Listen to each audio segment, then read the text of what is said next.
Technology has always transformed how we live and work. 50 years ago, who could have predicted the rise of job titles like game engine developer or data scientist? This afternoon, we're taking a deep dive into virtual and augmented reality, two technologies transforming every aspect of how we interact with the world. To further introduce the next module, please join me in welcoming a very special guest. Ladies and gentlemen of the Abundance and Singularity community, it is now my pleasure to join Dr. Peter H. Diamandis in welcoming you to Year 7 of Abundance 360. I agree with Dr. Diamandis that now is the most extraordinary time ever, and the future is even more exciting, especially considering the leaders gathered in this room and the entrepreneurs around the world working tirelessly to make a difference. I share the belief that the intersection of technologies like AI, robotics, sensors, networks, 3D printing, augmented and virtual reality, blockchain, and synthetic biology will allow us to solve the world's biggest problems and uplift every man, woman, and child on this planet. The hard work you are doing here at Abundance 360 is speeding us toward a world of abundance. Through your leadership, philanthropy, and innovation, you are enabling better, faster, and cheaper access to food, housing, energy, water, education, and healthcare. I'm grateful for your spirit and resolve. It's true that we create our own reality, which is why this next session is so important. In a few moments, we'll welcome two extraordinary leaders in the field of virtual reality, Philip Rosedale of High Fidelity and Alvin Graylin of HTC, to discuss the impact of virtual reality on the future of work, free time, and play. This powerful technology allows us to blend and bend reality. As VR technology advances and combines with machine learning, we'll need to be careful about what we trust. For example, am I really President Barack Obama? Or is this video a digital simulation, a deep fake, generated by Morgan McDermott, who heads artificial intelligence at Peter's stealth startup, FutureLoop? The truth? Well, only you can decide. Just as only you can determine what is real, virtual, or manufactured in the years ahead. I wish you great success for the remainder of this event, inspiring transformative missions and powerful moonshots now and in the decades ahead. Thank you. Thank you, President Obama. Not bad for one person and a PC. The virtual world and the real world is about to blend in an extraordinary fashion. And the conversation around what to trust and what not to trust is one of the important ones we're going to have in the years ahead. You'll see this now. It'll seem, interesting. In future years, it's going to be significant, to say the least. VR, you might have heard of VR as I did in the late 1980s. And it's been coming out of what we call sort of a VR winter. Those of you probably know something called the Gartner hype curve, right? This is sort of the structure of human expectations when they hear about a technology. In the early days, what we see here is the peak of inflated expectations as the optimists sort of see the technology skyrocket. It falls off a cliff into the trough of disillusionment and then slowly makes its way up the slope of enlightenment, ultimately to the plateau of productivity. And I would posit to you what you're hearing about in AR and VR has come out of this low point, and it's now beginning to enter a period of not only enlightenment, but real business and real business value. And my job here and our job as a community is to make ourselves aware of this 2 to 3 to 5 years ahead of other people. So you can take advantage of it and use it and monetize it. So, in your books on page 35 is your bold actions and insights for VR. Open it up and write down, how should you be experimenting? What data should you acquire? What assets should you sell? What investments should you be making? We're going to have 3 amazing speakers. Alvin Graylin, who is an incredible leader in this field, the president of HTC China, talking about what HTC has created, their amazing technology, both in hardware and software. Philip Rosedale, really the visionary, one of the earliest thinkers in this arena, And Mark Merrill, who's the CEO of Riot Games, who owns and operates League of Legends, hundreds of millions of people, literally in real-time esports. It's extraordinary. This is your future and the future of your kids. And that's what we're talking about here. If this is not relevant to you, it's relevant to your children. And for that reason alone, you should listen up. We're going to begin with Alvin Graylin. Alvin is the China president of HTC, leading the Vive VR and phone business in the region. He's also the vice chairman of the Industry of VR Alliance, president of the $18 billion VR Venture Capital Alliance, and oversees the ViveX VR accelerators in Beijing and Shenzhen that we had a chance actually in our last year's Platinum trip to go and visit. He's a dual master's at MIT and did his VR research at the HIT Lab, the Human Interface Lab at UW, and one of the leading thinkers, Tom Furness, a mutual friend of ours. So you might have heard about it from The Lawnmower Man or seen it on TV. You're about to find out what is real and how you can use it. Please welcome to the stage Alvin Graylin. Sir. I'll take it. Thank you, pal. Thank you very much, Peter, and good afternoon. Welcome back from lunch. It's actually a real honor to be introduced by Peter, but it's, I guess, more an honor to be introduced by President Obama. So I'm going to talk to you today a little bit about VR. I think some of you guys, probably most of you guys have heard about it. Some of you actually experienced it yesterday with Dreamscape. Hopefully some of you actually go and see it again later today, as well as in the tech demo room. It's one of these technologies that unless you've actually tried it, it's really hard to explain and have you fully understand it. But hopefully in the next 15, 20 minutes, you'll get a better sense of kind of what's coming down the road in the next few years and how it's going to impact your industry. I chose this picture because I feel that VR and AR together as a technology that sometimes people misunderstood or underappreciate, because I really see it as a tsunami that's going to change almost every industry and every part of our lives. It sounds a little bit of a hyperbole, but I think you understand what I'm talking about at the end of this. And in about 10 years, everybody will spend most of their time in this. This is why I call it the ubiquitous VR. That's where it's going. And it's recently, I don't know if you guys have seen the 10-year challenge where people post pictures of 10 years ago and 10 years now. I'm actually proposing a challenge of 10 years from now, and today and 10 years from now, that's going to be what the world looks like. So the original 10-year challenge, who can guess what that was? President Kennedy in 1961 said that before the end of the decade, we got to send a man to the moon and return him back safely to Earth. And that started off a real mission, right? Something that changed really the industry and the world forever. By the end of the 60th decade, we had a man on the Earth, on the moon, and we had somebody who took a picture. You got to listen close. So we had somebody who can take a picture from the moon of the Earth, and it started a whole environmental movement, right? And because of that technology, because of that mission, it allowed lots of new technologies flourish and it changed the way that we live. It brought us Tang. Come on. Now, anybody with a headset can go to the moon, they can go to Mars, they can go throughout the universe. And then you can see the other planets. Being an astronaut used to be something that a few hundred people has ever done. Now anybody with a headset, a few $100s can do it. Right? That's the potential of this technology. It makes democratization of every single potential experience available to everybody. So this is my 30-year challenge.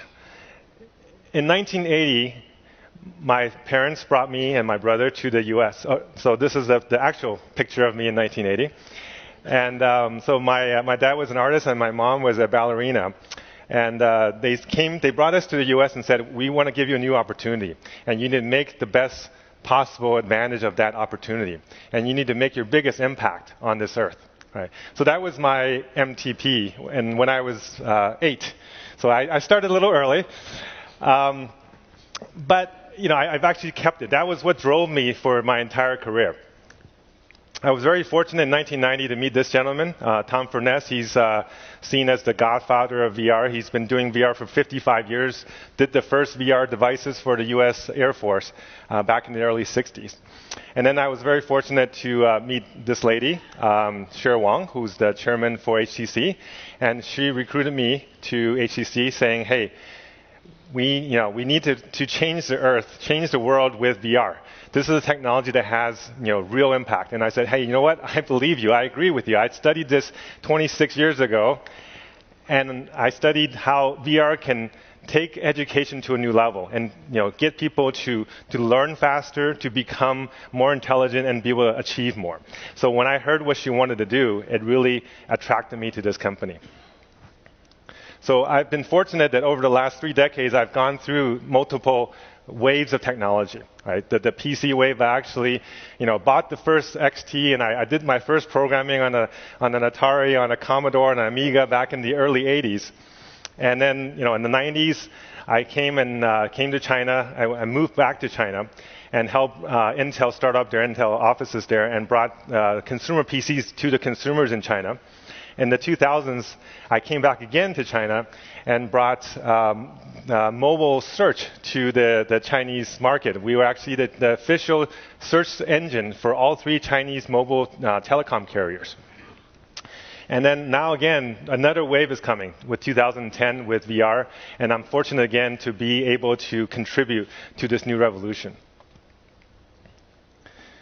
So over the last 100 years, we've been adding screens to our lives. Right? In the past, a little over 100 years ago, we had no screens. Now we have, in 1895 was when the first screens came, and then over the last 50 to 100 years, we kept adding screens, TVs, computers, phones, tablets. But starting in 2016 was when VR first became available to consumers. And I think over the next 50 years, we're going to be taking all of those screens and removing them from our lives. It will be replaced by some form of a VR, AR device. And in some point, we'll go back to no screens, as what Peter was saying, when we start putting a chip back in our head sometime, and we're completely wirelessly connected. So specifically to China, in 2005, when I came back to China for a second time, this was the situation. The screen that people looked at the most from a work and connectivity perspective was a PC. There was 94 million active internet users. They were using it 1.8 hours a day. Grand total of 169 million hours of activity screen time a day. 2015, when I was first looking at VR again, it was 400 million mobile users on the internet there, using it 3 hours a day for about 1.2 billion hours a day. So then over that 10 years, 7x growth. 2025, this is where I really see, where that 10-year challenge is going. It's going to be 1.2 billion people using it 10 hours a day or more, going to about 12 billion hours of screen time a day. 10x growth. Right. I think 10 is the number that everybody says. If something grows by 10x, it's a great thing. If something changes your life by 10x, it's going to change the world and be accepted. So I'll give you lots of examples of what's going to happen over the next 10 years where things are going to grow by 10x or more. So before, our key interface to the world were keyboards, mice, and the touchscreen. In fact, I don't know how many of you guys know, but the first touchscreen in the world was actually made by HTC on a Windows CE device. But the next few years, these are the ways that we're going to be interacting with our devices, using computer vision to track your hands and fingers, having haptic devices that let you feel every part of the world that you're in, being able to smell things that you're actually doing, being able to hold on to accessories and use them as if you were in the real world. And then, in fact, to be able to take brain signals through BCI and be able to think something and have it be able to change the world that you're in. In fact, just 3 weeks ago, we announced something at CES, the eye control that I think Philip was talking about this morning, using eye tracking to integrate with VR to give you more natural ability to communicate, to give you more natural ability to track what you're looking at and do analytics, and give you the ability to be able to control games or other things very efficiently. In fact, eye tracking was used in Air Force helmets to be able to lock into where a missile was going, because that worked a lot better than using other devices by hand. So over the next few years, essentially all of the senses that we have as humans will become linked to a device that sits on our body or on our head. Right? That's kind of where the destiny of this technology is going to. And it's probably the closest thing to having a dream while you're awake and being able to fully control and manage a dream is a VR device. There's been a lot of debate, what's bigger, AR or VR, or is VR dying and whatever. But, one of the most prominent investors in Silicon Valley just about 2-3 weeks ago said this, that he thinks long-term, VR will be 1,000 times more important than AR. I'm not sure I agree with his numbers, but I think what's more important is that, hey, this is the technology that will become accepted. It will be part of our daily lives. If you look at the numbers from the analysts, these are the smartest guys in the world looking at all the industries, they don't even agree. You look at the guys on top here, the CSS guy said, essentially in the next 5 years, 90% of the industry will be VR. Then you look at the DigiCapital guys and they said, 90% of the industry will be AR. So who do you believe? But it doesn't matter, because what I really want people to notice is the numbers that we're talking about. $100 billion, $209 billion, $547 billion are the size of the markets that are being predicted by these analysts. And just give you some reference context. The size of the entire PC industry, about $100 billion. The size of the entire mobile phone industry, about $400 billion. So there's a potential for this technology, on the worst case, to be as large as the current PC industry in 5-6 years. But one good thing one good piece of news, no matter which forecast you believe in, is I look at the current data. And currently, we are the market leader globally, 36% total global revenue share for VR, and 49% total revenue share in China for VR. So for us, I think in our position as a market leader, we really need to take an important stance to help grow the market. That's one thing that we tell ourselves every day, is that we need to do more than just think about today's revenues. We need to make sure that the industry grows smoothly over time. So this is kind of where we see things going in 5-7 years. A device that becomes AR when you want to augment something, it becomes opaque. It becomes VR when you need it, when you need to travel to a different place or to a different world. Right? And it's light and something that you can carry and wear with you all day. You might think, oh, that's really far away. And what is it going to look like in the next couple of years? This is what we kind of think it's going to look like. A device that you put on. It might have cameras in the front that then scans your room, turns every wall, every piece of furniture into a virtual object, and I can put virtual screens on and be able to project. So I don't remember who said that, it's going to replace all the screens and all the TVs in your house. Absolutely, that's going to happen. In fact, it's going to replace all the windows that you have and let you have a different view. This particular child is playing a game where his wall is now the bottom of a dungeon, right? That's possible in technology today. Here's an actual footage of a SDK that we give to developers, allowing them to scan a real office. So you can put a virtual object into this real office that's being brought in through the cameras in front of our devices. And not only does it see things, it actually knows what's there. You see this little board? It has depth. It knows that that board is in front of something else, and that little virtual fish can go behind it. Right? That allows you to do a certain level of interaction that is not possible today with any other technology. So in the 1990s, when I first was using VR, this was the kind of devices this was the exact kind of devices I was using. Do you know what it was called, by the way? This is actually interesting. Anybody know the name of this device? It's called the iPhone, EYE phone.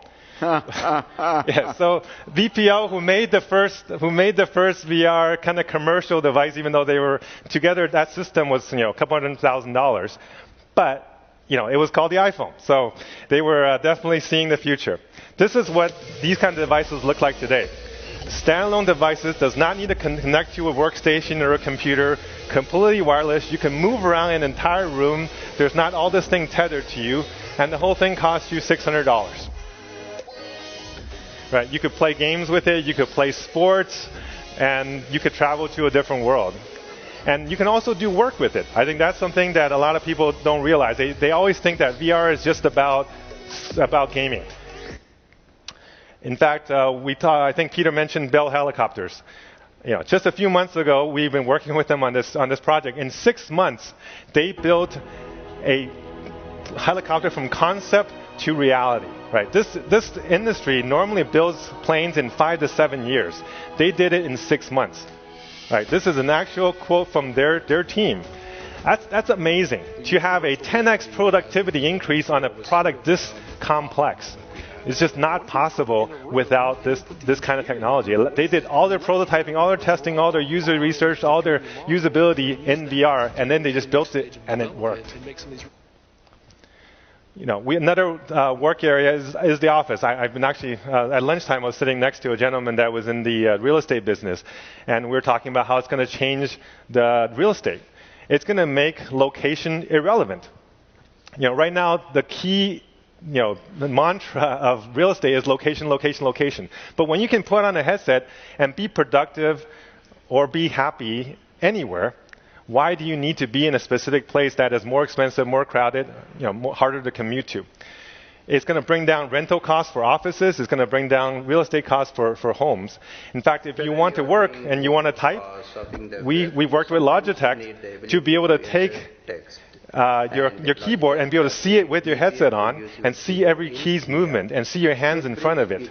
Right? That allows you to work in the way that you already do today. It replaces the monitor that you have. But at the same time, when you want, you could be working on the front of a beach and still be able to be productive. So that brings your talent pool up 10x.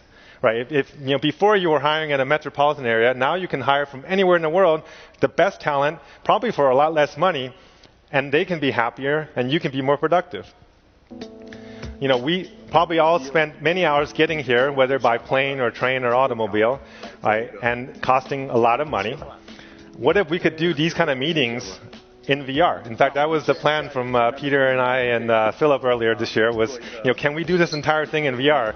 But due to a few technical difficulties, we couldn't do it. But I think next year, we could definitely do this. Right? This is actually, the bottom little video is an actual video of me and my team in Shenzhen, Beijing, and Shanghai having a weekly meeting using VR. Right? So when you can do this, it means that you don't have to be in the same offices anymore. You can be productive. When you can have hundreds of people, which we actually did, the bottom right was a conference we did last year where we brought hundreds of customers into a place where they put on a headset and saw the virtual environment and the real environment in the same place. And then we had speakers from around the world dial in their VR headset. You could travel to anywhere in the world now, right? You could put on a headset and feel like you're in a different location. It may not be exactly the same as traveling and all the nuances of being there, but you could go and try it and say, hey, you know what? I really like this place. I want to go there for real. But now I can go to 10 times more places and learn 10 times more culture than I did before. Education. This is what got me started loving VR, was the potential of using VR to educate. And this is kind of stuff that's available today. We are now enabling classrooms, 50 students at a time, put on their headset and go on a field trip on every class. Right? As a child, I think we all remember how fun it was to go on a field trip. Now you can go on a field trip anytime and bring that excitement to the students. And that's what really enables education, enables learning, is when people are excited about what they're doing. We're one of the startups that we invested in Shanghai there in Shenzhen. They're actually working with these classrooms to do VR plus real experiment learning, where they have different topics and they have experiments, and then they see it in VR. And kids this age can essentially travel in space or go underwater or do virtual experiments, and they're learning. They're learning so much more. In fact, we did a study, and we broke up kids between average kids, the kind of underperformers, and then the whiz kids.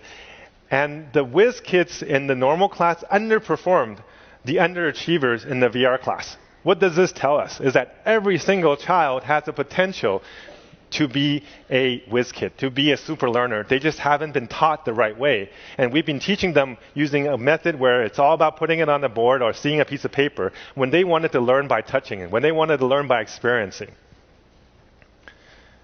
We can't talk about VR without a little bit of gaming. So this was the first game I played with, actually. In 1972 was the game named Pong.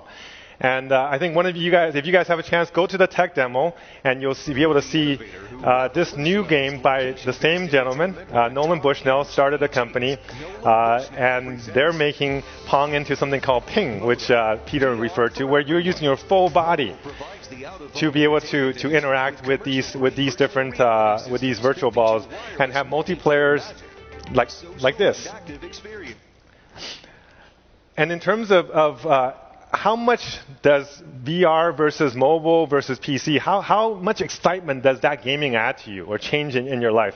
We did an actual study, and we separated, we did the same app. It's called Superhot. It was available on PCs, on phones, and on VR devices, and we measured their heart rate and the EDA, which is the skin conductance, and we found out that the excitement level actually rose by 8x versus from mobile to VR for the same exact game content. You can then also say, hey, before you're sitting there to play a game. And then people said, okay, you have a room size to play a game. Now you actually have an entire field. These guys made a game where you can go on a football field and just walk around freely in an entire field, 100 meter by 100 meter field, and in a virtual village. Right? That's the kind of freedom and exploration that are going to get people excited, where you can mix, learning and education together and gaming together. Here's healthcare applications. If you're in the healthcare industry, reduction of pain and chronic pain is a major issue. This is one of our other invested companies, Realitaire, who worked with Stanford Hospital to be able to cure a person who had left arm pain by moving his right arm and showing his head in his goggles, his left arm moving. Within a few sessions, his pain went away permanently. Right? That shows the plasticity of our brains. Here's a brand new research we just did with Tsinghua University, the MIT of China. This is a picture that's very common today in retirement homes. People who all they do every day is watch TV, and it's sad and it's lonely. We want to see what it would be like to get some of these elderly folks to try VR. And here's the result that we got. The emotional arousal score changed by 73%. What does that really mean? We actually did a metrics. Watching TV versus sitting in bed is going from 2.1 to 2.7. But your child visiting you is 3.7. Playing VR is 3.71. So that's almost as good as having your child visit you, in a retirement home. I don't know, one of the biggest complaints that elderly have is that nobody visits them. Now you put on this headset, and they're getting that same type of happiness, right? Satisfaction. It's amazing. Yeah, I gotta absolutely. Out of all of the stuff that you've showed me, for me, that is an unexpected result with huge implications. We have so many elderly who are under emotionally nourished. Absolutely. And it's actually not just emotional, it's actually a health impact. Well, they've shown that if you're lonely, your chance of dying from heart disease is twice as high as if you're a happy, satisfied person. 1989, I remember buying one of these devices, Nordic Track. Who has one in their house at some point? Okay, a few people. Now, I was like, I want to be that guy. This is what they're doing now. These guys are now making Nordic Track devices that are connected to our VR devices. So you can do this. You could be riding a bike, but flying through a virtual world and playing with dragons and doing whatever. The issue with these devices, you bring them home, they work for a week, and then they become the most expensive coat hanger you have in your house. With this, you're motivated to go back and use it every day because you're going into a different place. You're having an adventure. In fact, they have 30,000 videos that are tied to this device that you can watch, and it moves with you. Esports, right? This is like the big thing that's happening recently. This is what an esport athlete looks like today. We really see esports athletes and normal athletes coming together. I don't know how many of you guys know this guy, Mayweather. He actually made his own VR app. and made his own VR gym, and he's going and having people train in VR. We're working with McLaren. I don't know how many of you guys are F1 fans. Right. Whoo! Okay. We worked with them to do the first VR-based esports competition in the world. 30,000 people did it last year. This year, do you know how many people did it? 500,000 people entered this year's VR esport competition with F1, with McLaren. And do you know, anybody know who this is? Fernando Alonso. Okay, he's one of the top 2 or 3 F1 drivers ever. He's won probably more championships than almost anyone. And when he tried our device just a couple months ago in Abu Dhabi, when he retired on his last F1 race, he said, "Wow, this device will let me go back into being a driver again when I'm at home and want to feel what it's like to be on the track." Right. That was when he said that during the interview. I was like, man, this is a guy who has done so much, and he's going to miss this sport. But although last weekend he just won the Daytona 500, by the way, so he switched from F1 to other sports that he's still driving. But he did say, I think F1 is something that he's going to love forever. He's been doing it for 20 years, and we actually made a specific device with McLaren. So the F1, the esport competition this year is going to be so much more real. These guys are now not just using computers and VR to race. One of the parts of that esport race was they had to drive a McLaren 570S, or actually 570 GT, on a real track as part of the competition. And the guy who won is actually a F3 driver, and he will be part of the actual physical race team in the coming years. So the 2 sports are fully transferable. Being able to do something in VR versus being able to do something in a real car becomes very, very transferable. In fact, they just last week released something that I really am excited about. They're saying, hey, what is F1 going to look like a few years from now? These tracks are not going to be just a flat track. They're going to be up and down and lots of banks. And the suits that these guys are wearing are space suits, right? And they're going to augment the drivers with super intelligent co-pilots with AR helmets that look like pilots. This is where the future is going. And we're in LA. We can't get away from Hollywood. I don't know how many people watched Ready Player One. All right. If you watched it, you'll know what I'm talking about. But Steven Spielberg actually made this movie in VR using the Vive device over the last few years. He imagined what it was like and directed these players, these actors, in a virtual world. That's what's so exciting, what's possible. And even though this movie was made in a 2D form, all of that content was made in 3D, and we've actually turned that into a real VR game you can download and play at home. So you could be the character in the movie. I could either do frame grabs, or I could do it. And one of the scenes in there is talking about taking, essentially containers or trailers and stacking them up. People are now thinking about doing that, but who wants to live in a 200 square foot apartment? But if you could put on a headset and turn that 200 square foot apartment into a waterfront apartment or a oceanside apartment, wouldn't that be great? It makes things a lot more livable, and given the cost of real estate in center cities these days, that makes a lot of sense. But can you really live in VR? We had a guy who spent 30 days straight in VR using our devices, and he wasn't just there playing games. He was actually living and working. He was a VR developer, and he spent anywhere between 5 and 15 hours a day. It actually started at about 5 and ended up essentially sleeping in VR. And he came out healthier than he did when he went in, because he was moving around in VR all day versus using a keyboard and typing all day. So my last message to you guys is, the world is changing. You can see that no matter what industry you're in, it's going to get disrupted. It's going to change, and you need to change your mindset. Right? This technology has huge potential, and it makes everything abundant. So how will you and your company prepare for this 10-year challenge? Thank you very much. Awesome.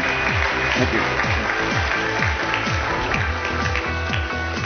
I think you can start to understand why I'm excited about it, right? How many folks here have kids under the age of 20 in the room, right? So, this is the world they're living into.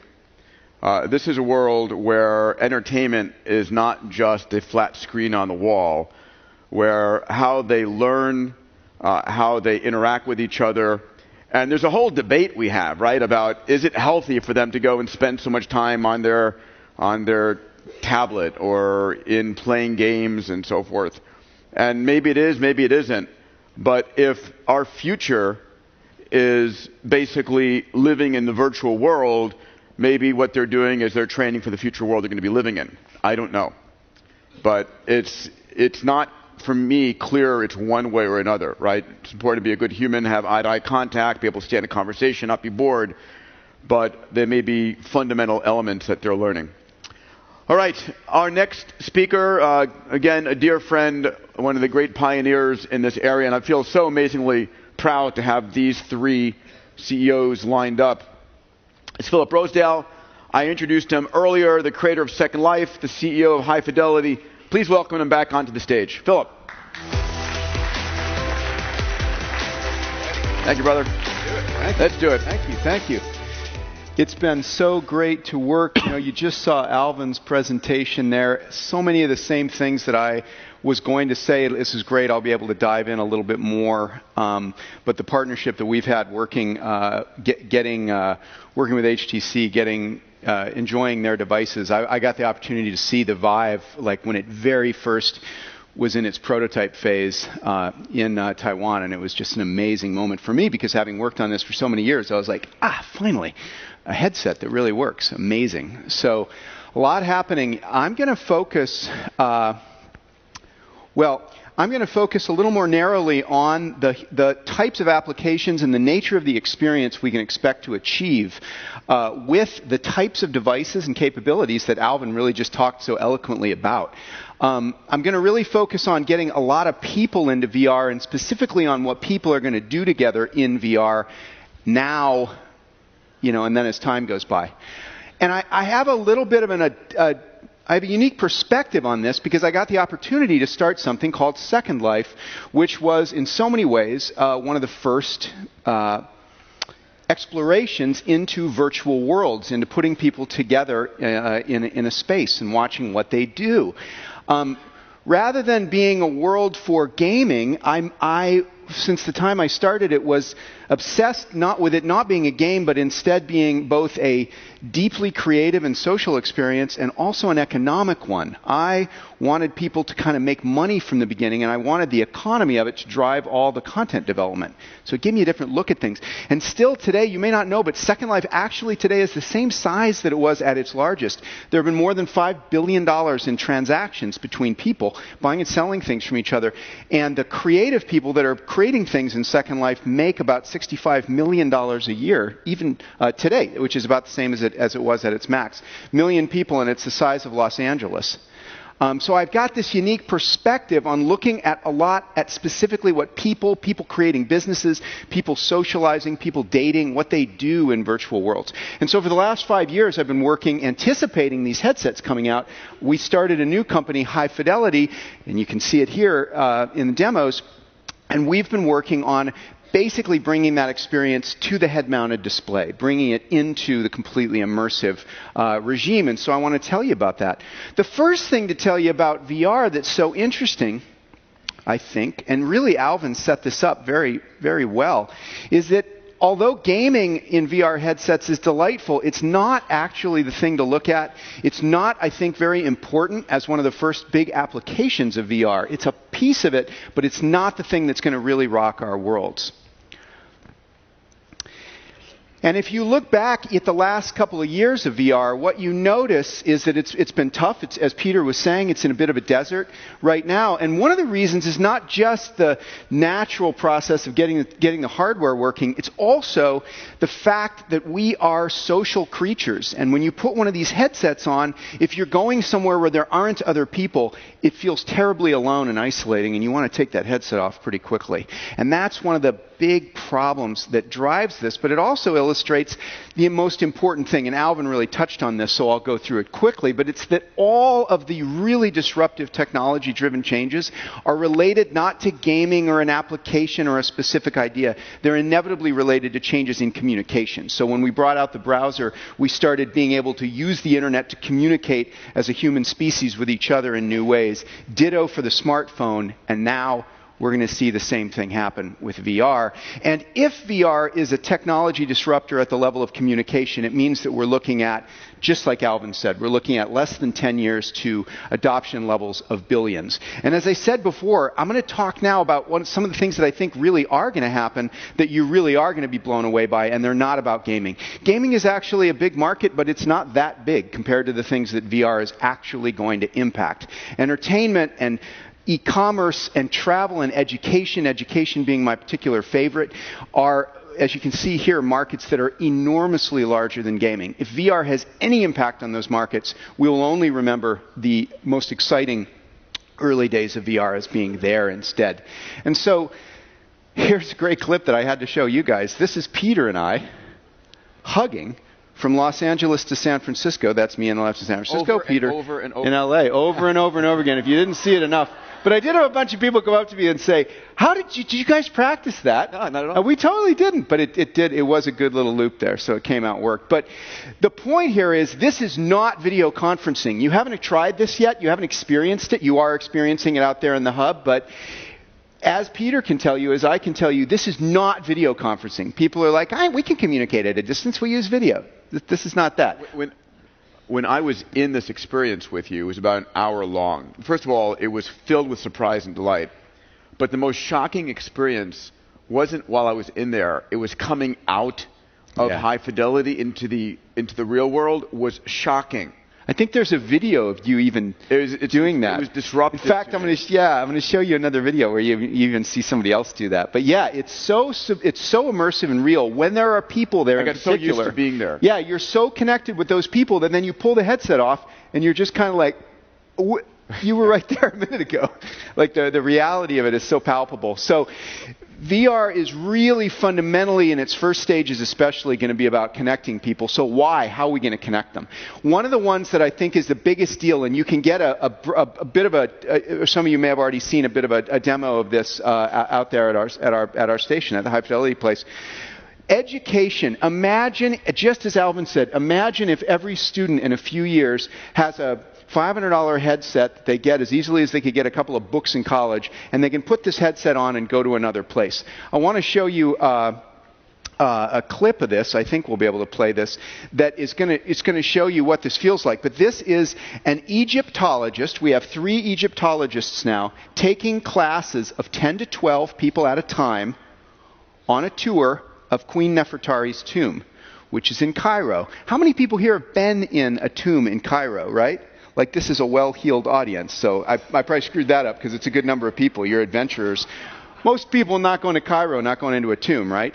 So this is the experience of what it's like to be in a tomb with an Egyptologist wearing a headset, having this experience. And let's see if we can, cool. I'll show you this. Today I'm going to take a group through a virtual tour of Queen Nefertari's tomb in high fidelity VR. And I'm down in LA, but all of these folks are out in other parts of California, around the country, and even around the world. So we are all going to meet in this virtual environment, and I'm going to teach them a little bit about Egyptian culture, Egyptian art, history, and even a little bit about mythology.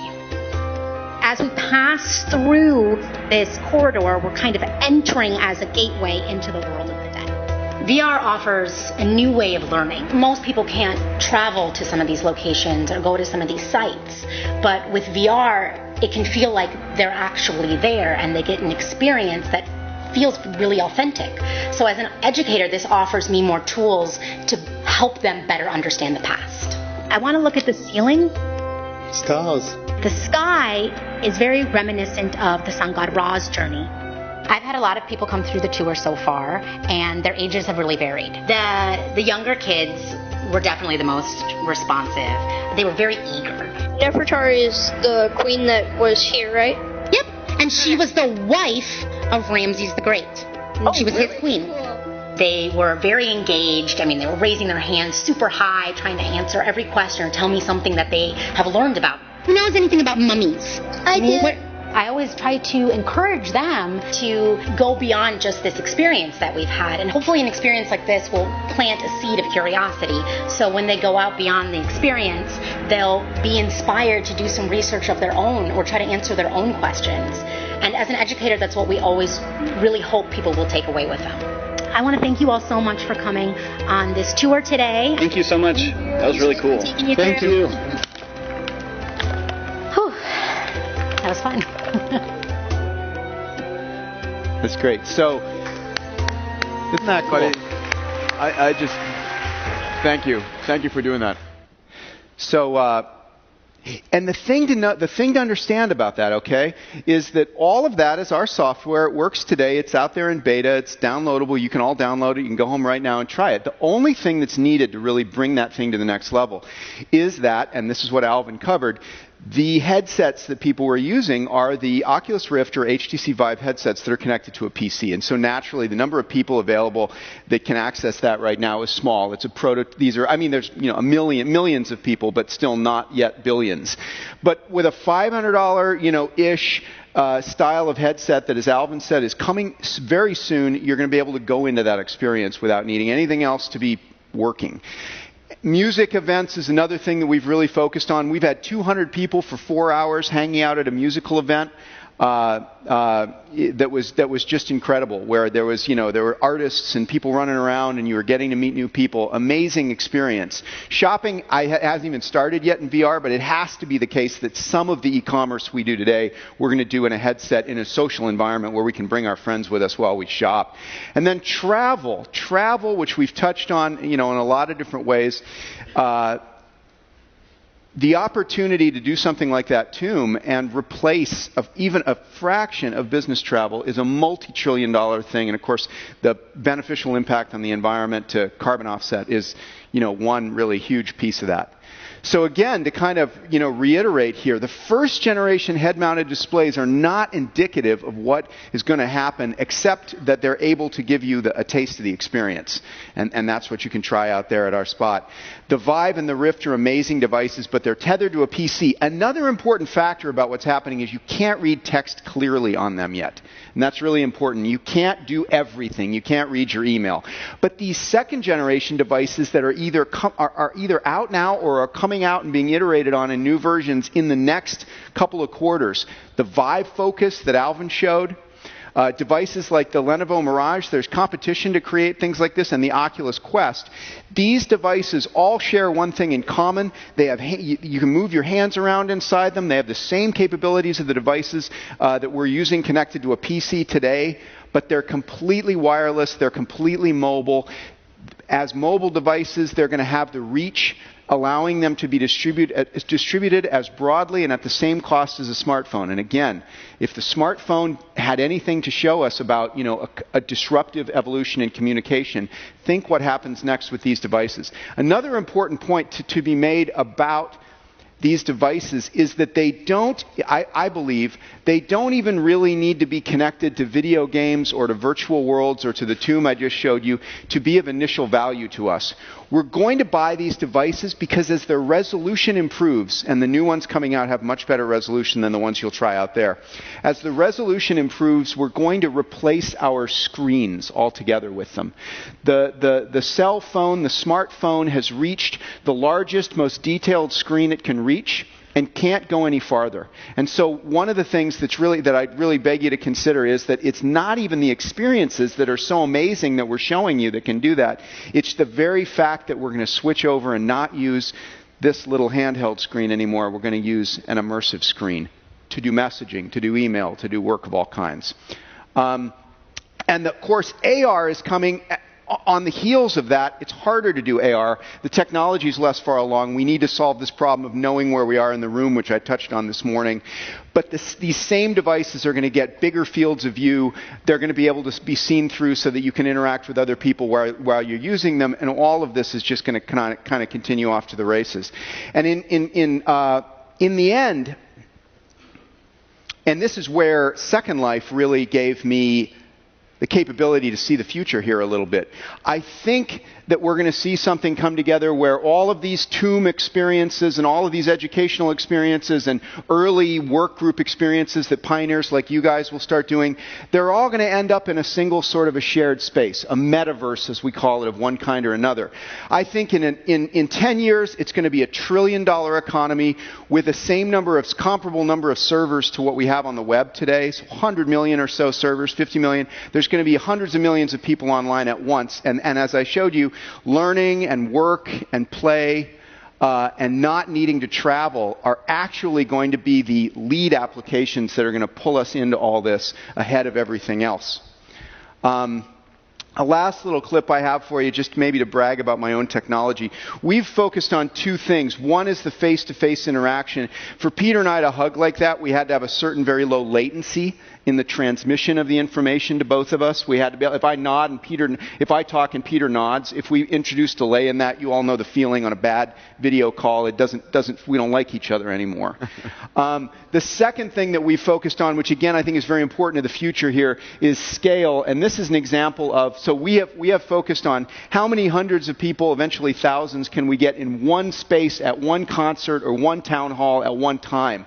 Because these non-gaming applications like teaching, a freshman classroom or whatever are going to be the leader applications, we've focused on how far can we go with the technology. And I'll tell you, even with the servers that we have today, with the current Amazon server, which is I'm about to show you, this is just a few seconds of video of over 400 people. That's me up there. And that's Jasmine, who you can say hi to. She's out in the demo area here, one of our team members. That's us standing on stage with over 400 people, with audio working perfectly, and this is what that felt like.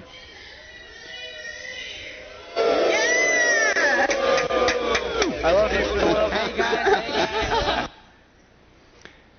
So, if you put all this together, and again, you imagine being able to bring human scale audiences of this size together in a space, interact perfectly normally, I really do believe that we have an entirely new and unbelievable set of things going to happen in the next couple years. Thank you.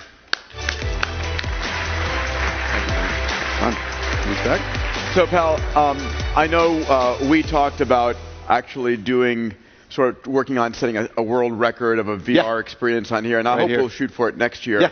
But, I want to experiment, and when I hear you and I hear Alvin talk about very similar numbers, 2025, 2027, 8 to 10 years from now, hitting 1 billion people in VR, they're the wealthiest people, the best connected people. They are your clients. They're your employees. So this needs to be something on your roadmap. If it isn't, it will be, but it'll be happening to you versus you doing it proactively. So great, yeah. Go and play with the tech out there. Yeah, play with it. Come talk to me if you have more questions about how we're going to be bringing you back on stage in a few minutes. Thank you. Before I bring Mark Merrill out to talk about the gaming industry, I want to ask Glenn Sanford, who's one of our members, to step up to one of the microphones here. Glenn, where are you, pal? Okay, yeah, come on down to this lower microphone over here if you would. I had a chance to read about Glenn first in one of the Abundance Insider issues that Marissa put out, and I want to talk to this guy. We reached out. Actually, Derek reached out, and we set up a call the next day. You came, we did a webinar. You came to our Star Trek marathon we did at Rod Roddenberry's house, joined A360, and the more I dove into what you have built with eXp Worldwide, it's amazing. What I'd like to do is we had a 90-second clip teed up, and I'd like to show it and have you guys think about how could you do this, and then give a little bit of a backstory. Actually, let's give it a backstory. So you start eXp Worldwide as a public company. How large is it now? Yeah, so it's eXp Realty, and we've got 16,000 residential real estate broker agents. We're operating all 50 states, 3 provinces.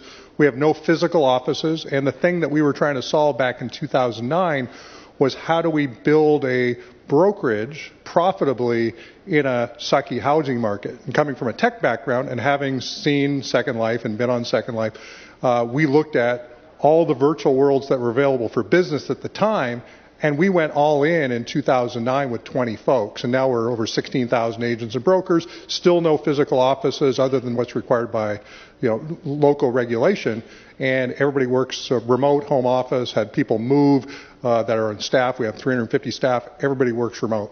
Let's roll the video, and then we'll talk about it over the video a little bit.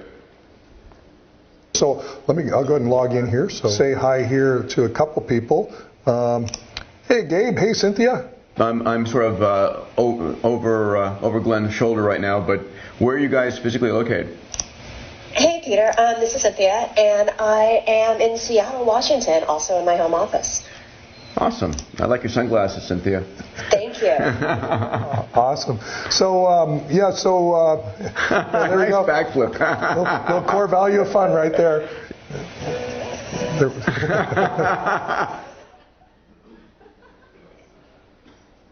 So Glenn, talk to us about what you're seeing here, what we're seeing here. Yeah, so, we have the offices and we've got auditoriums, but we also have soccer fields and speedboats, a pirate ship and a lighthouse, a beach, and we literally have breakout spaces all over the campus that people can meet in. We've got our HR office on campus, our accounting office, everything that you would expect in a back office. We have everybody's there throughout the day. We have average of 350 people in world at any given time, and we'll get that up to 600-700 people, up to 1,000 potentially. Even right now, our auditorium meetings will have 500-600 attendees attending real meetings in the auditorium. So it's really just it's our sense of place, and it was the way that we thought about scaling without physical bricks and mortar even back then. And you gave me a number which was impressive of how much value you attribute this to. Are you willing to share that number here? Yeah, in reality, our cost of bricks and mortar is literally 20% of in terms of our technology costs relative to bricks and mortar, and our staff is able to do 5 times as much because we're able to distribute them across a larger audience. So, I was sort of spitballing, but it truly has added at least. Well, we couldn't have done what we do without it. So $100 million plus in terms of enterprise value just by operating in this way. Yeah, that's amazing. So I want you to know this is something that myself and our team at A360 are going to be experimenting with. And I just want to make Glenn has joined A360 as a member, very proud of that, and he's going to be here. And if you and your company, so the platform that does this, Virbela, is now part of Glenn's consortium of companies. Go and talk to him. This is perhaps a digital virtual campus that you want to create. I know that in the future, I imagine that A360 and digital will be physical and virtual, and will blend between the two. But I, again, urge you to be experimenting with this type of technology that's going to become more and more prevalent, easier and easier. So, Glenn, you'll be here with us all day tomorrow, today and tomorrow, right? Till noon tomorrow. Yeah. Okay. Fantastic, pal. Okay. Thank you, Glenn. Thanks, Peter. Grateful for you.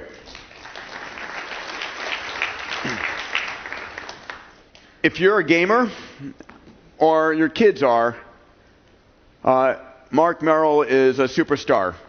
He's the co-founder and co-chairman of Riot Games, the developer and publisher behind League of Legends, the world's most played online PC game. Mark is also active in nonprofits like Unite America, City Year here in LA, Represent.us, the SEAL family. He's been recognized with awards such as the Ernst & Young Entrepreneur of the Year, several Game Developers' Choice Awards, and BAFT, and he's an amazing guy. Please welcome to the stage, Mark Merrill.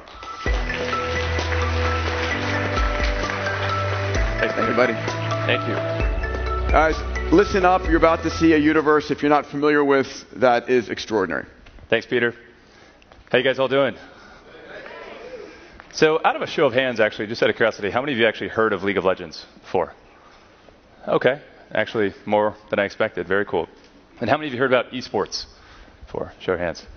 All right, most of you. They still don't get it, though, fully. All right. Well, we're gonna talk a little about that today. But as Peter mentioned, I'm Mark Merrill, co-founder of Riot Games, and wanted just to take a moment to give you guys a glimpse into our world, because all the trends that Alvin and Philip are talking about, I think, are incredibly relevant. And a lot of that's happening today in terms of having a pretty significant cultural impact, but just not yet necessarily at the scale in VR that I absolutely believe will happen in the future. And so hopefully you'll believe a lot of what they're talking about when you see what's happening in the world of League of Legends and around the world. So a little bit about Riot Games before we start talking about League of Legends. So at Riot, we perceive ourselves to be a mission-driven company. And so we say that our mission is to be the most player-focused game company in the world.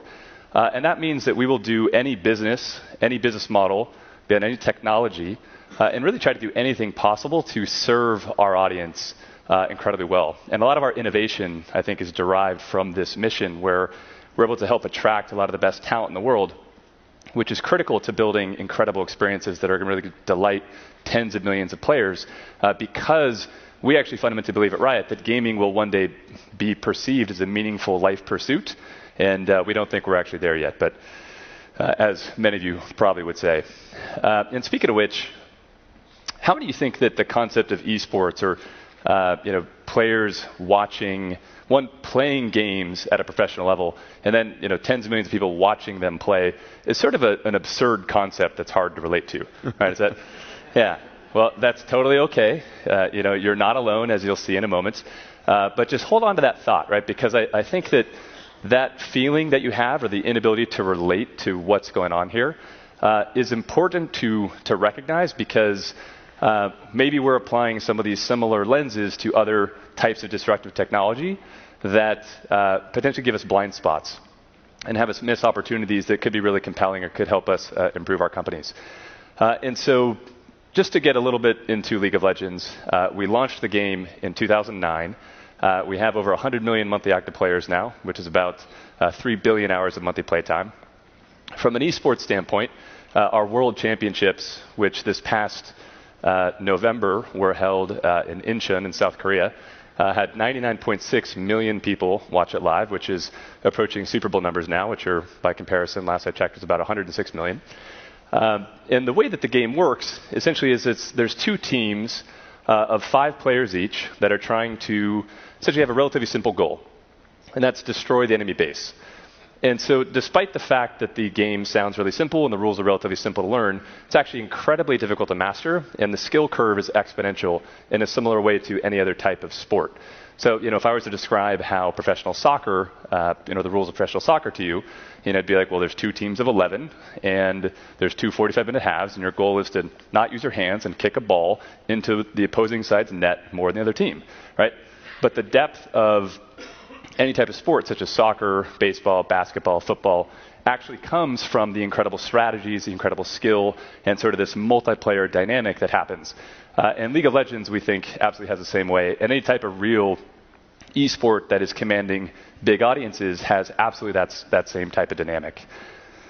So, and I mentioned, for those of you who, or let's turn on the audio if we can. You want it on or off? Audio on, yeah. But I don't know if athlete is the right word that I would go for. You don't break a sweat, I don't consider it a sport. No, you do.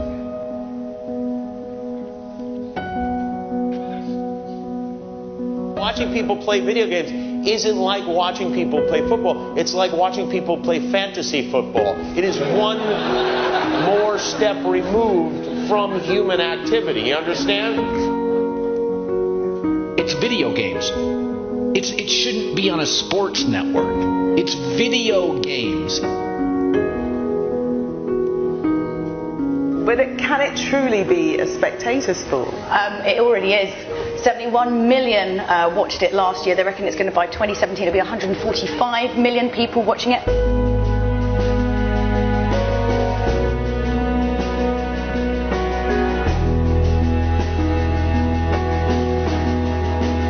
They're actually giving college scholarships for video gaming. You're kidding. And it's even gone to the point that now the government has acknowledged professional video gamers as athletes.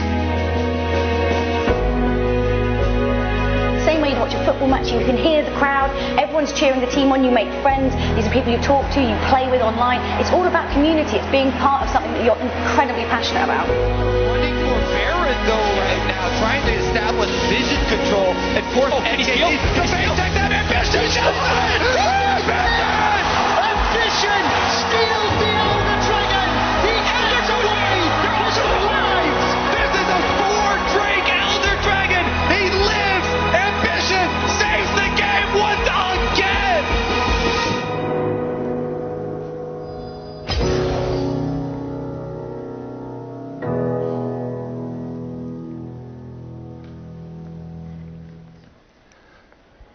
So, thank you. Again, for those who think that something like this is a little absurd, that's totally okay. But it's also probably why it's one of the most under-leveraged advertising and sponsorship opportunities in the history of the world, because there's a massive generational divide and a massive demographic divide. And just because you didn't grow up watching football, or watching League of Legends, or having your dad teach you how to do it, etc., doesn't mean that I'm not going to be doing that with my children, and this whole generation isn't going to be doing it with theirs. Because as gamers continue to age, maybe their amount of time that they can spend in games continues to change. The devices they may play changes. Maybe they don't play League of Legends on the PC anymore, but maybe they continue to watch esports. Gamers, as they grow, games still are part of somebody's media mix as they age. And we've seen that the average age of a gamer also just continues to go up and up and up. And we expect that to continue to become a trend that we don't see changing anytime in the future. And so there's a pretty big disconnect between oftentimes how the mainstream world perceives what's happening in video games and what the audience that is incredibly engaged perceives. And just like we don't all call ourselves moviegoers anymore because everybody watches film, as an example, we think the term gamer eventually is just going to go away, just like nobody actually is going to call themselves a gamer because everybody's playing video games. We think this is absolutely something that's inevitable. So games are actually incredibly deeply meaningful to an awful lot of people. And beyond the high-stakes competition, there's actually a lot of rich elements that go into being part of an online game community for something like League of Legends. So, in fact, 75% of League of Legends players, and again, there's over 100 million of them around the world, they don't say, I play League of Legends. They say, I am a League of Legends player. And that's an identity, that's sort of a component of identity where they're opting into that definition. And so it's the difference between saying, hey, I like to play golf, or I'm a golfer, right? Or I like to surf, or I'm a surfer, right? These are sophisticated consumers who understand and have high expectations. And the best types of content companies in the world can deliver these great experiences and capture incredible value. And I'll show you a couple things that help illustrate the power of this community and some of the reach that we can have outside of video games that are happening right now, which then you can extrapolate for, again, 5, 10, 20 years in the future that you should probably pay attention to. So, and obviously, from our perspective, it really starts with having an incredible game, right? Designing something like basketball or chess or football or soccer or League of Legends is a very difficult thing to do. And so, our view is that there's not going to be lots and lots of esports. They're going to evolve in a similar way to, say, how the NBA is, the #1 league for basketball, and then there's the NFL is the #1 league for football.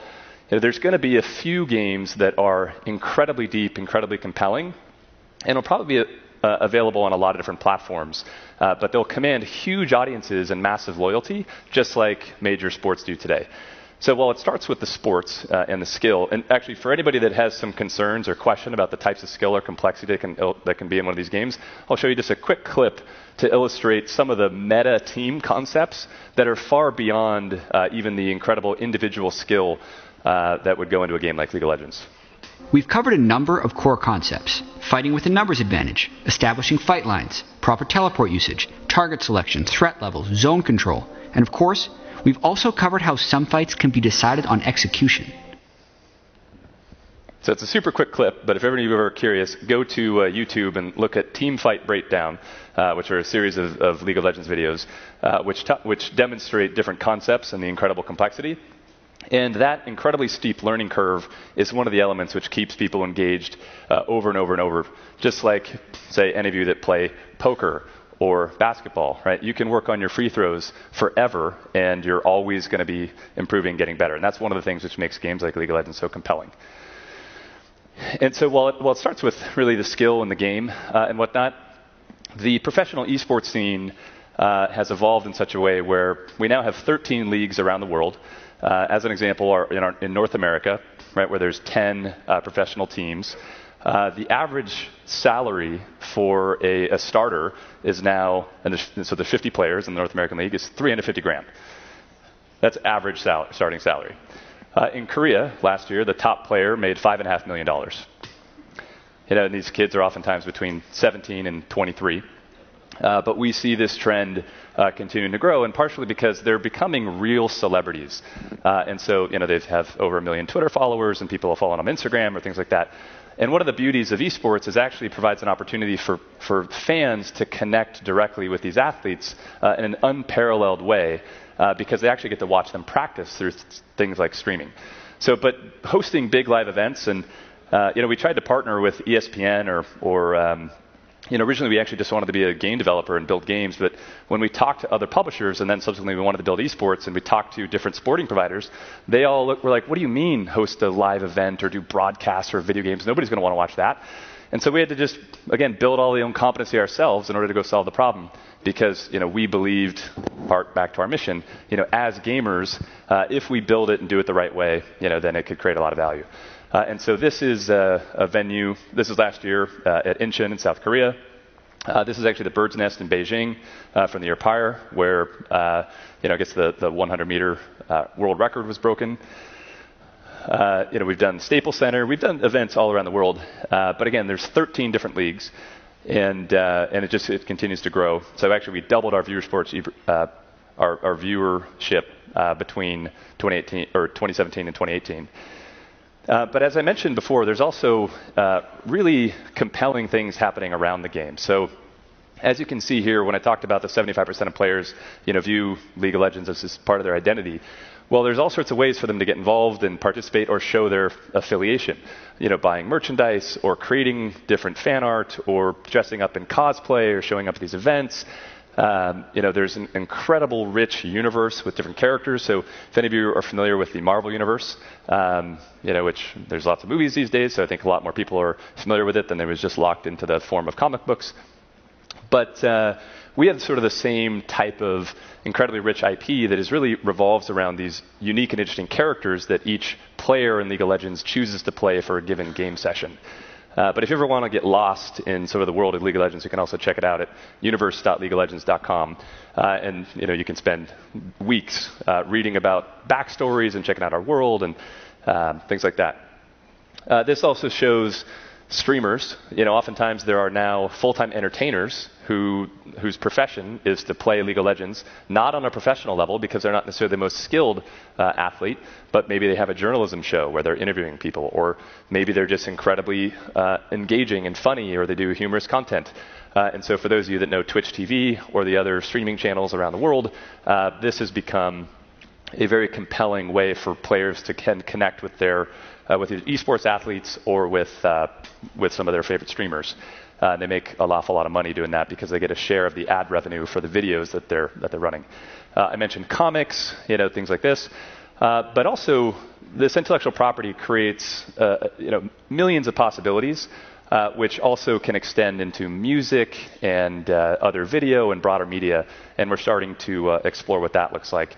But I actually want to show you again a video of what we can do right now and what's already happening when all of these different cultural elements come together, from music to video creation to the sporting aspect to the community, because it's pretty cool. And I just want you to imagine, again, what this would be like in 5, 10, 15 years as technology continues to proliferate. And so before I show you the video, I just want to set it up a little bit more. So as I mentioned, at the League of Legends World Championships, the numbers that we're seeing are pretty absurdly large. And so this video actually we had several of our characters, Akali, Ari, Evelyn, and Kasai, and we took them from what they normally are in the game and turned them into pop stars, and then created a virtual band. So imagine a K-pop band. And we made a K-pop song that was composed by an incredible team of composers and musicians at Riot Games. And then we hired a number of performers, real-life performers, to put them together into a band, have them perform at our World Championships live in front of an audience of 20,000 people and about 100 million people watching around the world. And then we made tens of millions of dollars instantly by selling those digital goods. And this video ultimately became the #1 most downloaded song and most popular. It topped the Billboard charts. And it sort of blew everybody's minds. They're like, where did this come from? A new band we'd never heard of. And it was all virtual. And so check us out. There is not an empty seat as the fans pour in anticipation of that opening ceremony just under a minute away. So with that, we are going to head inside the stadium to take a look at the sights and sounds and that countdown clock ahead of our opening ceremony presented by MasterCard.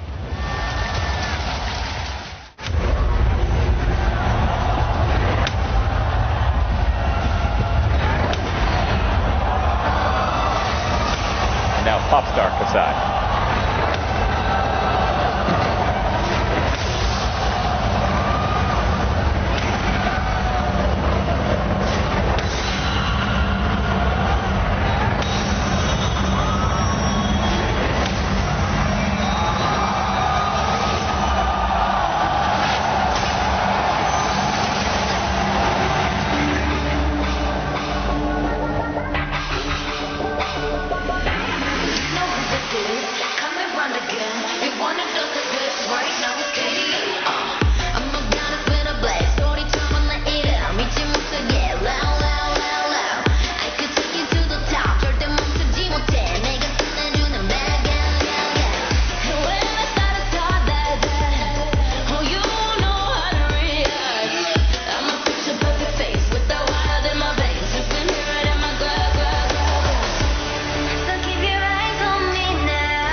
Character right now. Am I becoming a furry?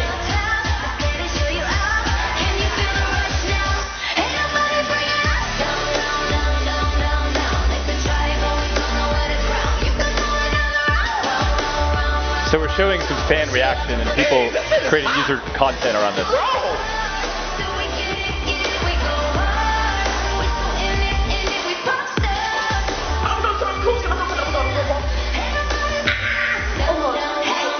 You ready for this? See, 언제든지 내 모습에 get out. 내가 shit balls. 펴펴 네가 뭘 알아? 근데 수고해서 원해도 원하는 게 얼굴에 보여. I'm troubling you running it. I'm so cold. Now that's oh my god, this is like so much swag, right? Wow. I'm a buyer with the blade. You're a to hit my leg, ringing in your head like whoa. So keep your eyes on me now. 무엇을 보든 좋아.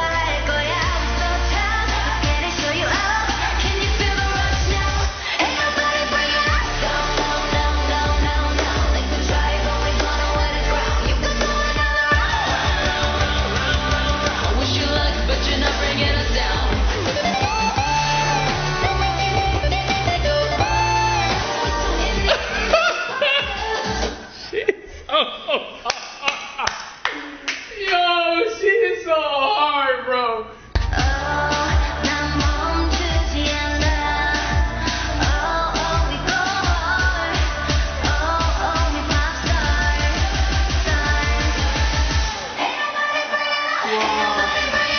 Holy crap. This is for a game.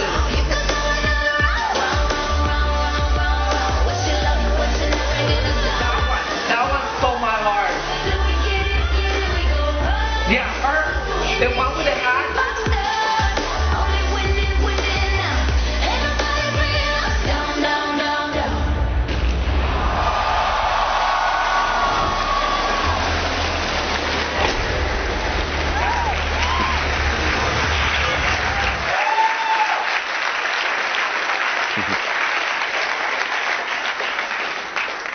So just to reiterate what you just saw, we put alternate versions of some digital characters from a video game into a band, created a song, that had them perform live in front of a live audience for a virtual sport, again, a video game, made tens of millions of dollars from selling those skins, which players can then play online right when that song played, again, in front of a live audience of about 100 million people near instantaneously. And the popularity of this video and the song extended far beyond the video game community. But just think about the possibilities as these technologies and tools and as globalization continues to evolve, where the world's best creators can reach massive audiences with incredible experiences, right? We feel like this type of stuff is really just getting started. So open your minds to the possibility of what can exist before you guys. And so especially as the boundaries of the virtual and the real continue to change, there's lots of ways that we can all apply our creativity to capturing value. So thank you. Thank you, Mark Merrill. Thank you, buddy. Yeah. We'll do this. I'll bring you back out in 5 minutes. All right, that's a lot to take in, right? We started with a deep fake of President Barack Obama. We went then to Alvin talking about what the technology has literally done. His prediction, 1.2 billion people in VR by 2025. We went then to Philip Rosedale about the social interactions, with you being able to actually have a social interaction. Maybe it's over Christmas or Thanksgiving or with your people, using eye-to-eye connection in a social world. We heard from Glenn Samford about his company of 16,000 agents not having any real estate offices, meeting every day for meetings or learning experiences in his world over there. We heard from Mark about this a lot. And hopefully you understand why I thought now was the time for us to bring VR into your perspective. A lot's going to happen in the next 10 years. We're going to take 5 minutes now for you at your table to think up the questions you want to ask the panel when they come back out. What was that aha moment? What clarification do you want? How will you use this in your business, for your kids, in your life? 5 minutes, thinking music on, please.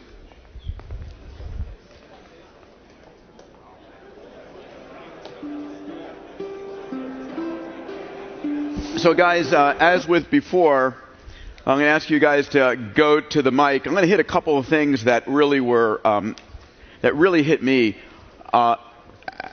And as people queue up to ask their questions, listen, I'm a techno-optimist, but the numbers that you were hitting on saying 1 billion people were actively using VR within a decade is pretty extraordinary, because I think there's a tipping point at which once everybody is doing it that way, the technology is cheap enough, they're wireless, they're high fidelity, meaning in terms of screen resolution, they're cheap enough that you need that for doing your job, and that drives more and more people. And then the gaming world is doing more and more. And then I've seen, as you guys know, there's technologies in works right now for VR and contact lenses, all kinds of things going on, which is going to change. I mean, is it a point where there's a massive cultural shift where people lose themselves and they're living most of their lives in the VR world, and I identify all of a sudden more with me in the VR world because I'm a superhero in the VR world, but in the regular world, I'm just an average guy? That's happening today, I think, in games like League of Legends. To quote you, Mark, one of the things that I found really important that you said here was a world in which we make gaming a meaningful life pursuit. Mm-hmm. Right, because our kids right now want to grow up to be video gamers. They're 7.5 years old. Right. That's how they think. That's what they think about. Right. I think if LeBron James and Ninja, who's a famous Fortnite streamer, walked into a middle school, it'd be a toss-up about who got more attention, which is sort of a fascinating thing to think about. And similarly to the point around, will people prefer to spend a lot of their time online because they're having higher quality social and meaningful experiences? I think the answer is yes, and I think that's already happening for certain individuals, but just at a much smaller scale than will happen as those types of premium experiences are more ubiquitous.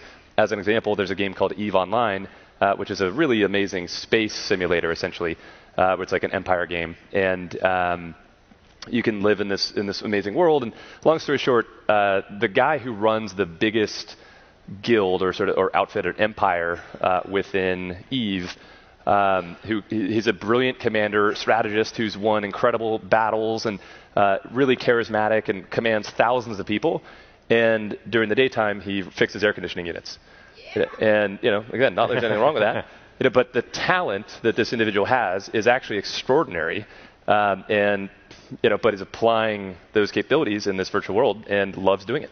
Yeah, I mean, it's incredible. So he's a big deal in the gaming world and at home, perhaps not as great. So his meaningful life pursuit is in playing Eve. Yeah, I mean, if you Amazing. think about it, it's just like the Ready Player One movie, right? The guy who was just a kid in some, like slum became the hero of the movie, and it was because of what he did in the VR world, right? So I think that's where a lot of things are going to go. If you saw my quote from Andreessen, the reason he thinks VR will be 1,000 times more powerful than AR is because he thinks that most people's lives are not that great.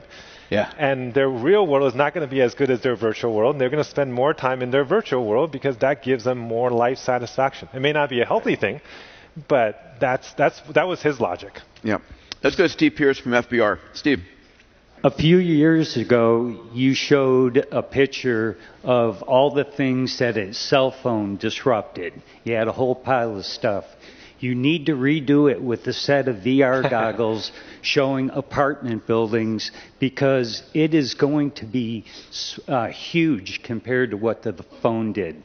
It's going to disrupt so many different industries, and so it's going to create as well, but it will things that we take for granted today like we used to, and now we have a cell phone, same thing's going to happen once VR comes through. Thank you, Steve. Appreciate it. Let's go to the middle here, and then I'll go to, we have some Slidos reaching up above 5. Yeah, please. Hi, it's Adash Radia here. Thank you for your insights. I just wanted to find out, you've got really high definition coming with visually, you've got haptics. When you start to address all the other senses we have, how far are we from our mind not knowing the difference between a virtual world and the real world? Well, we already don't to an important extent. So if you haven't had the experience, and I don't think you can have it here, we could probably set it up for you because we could take it all different places, come over to my booth. But the experience of standing on the edge of a tall building in VR is a real experience that everybody needs to have, because you would think that knowing that the floor was right there in front of you, you would just tell yourself to step off the building. And for 90% of people, your feet will be fixed in place. You'll often become so frightened you'll drop completely to the floor, which is super fun to watch when you're not the one wearing the headset. I remember trying to lift my leg up to walk off a building. So we already have a willingness to believe both in the physical presence of the space, and then the second thing that's really cool, which I think is very powerful about what we're doing, trying to do, is that for social interactions, you're not going to yell at somebody, trust me, in VR that you're not going to yell at in real life. And that's actually a great thing.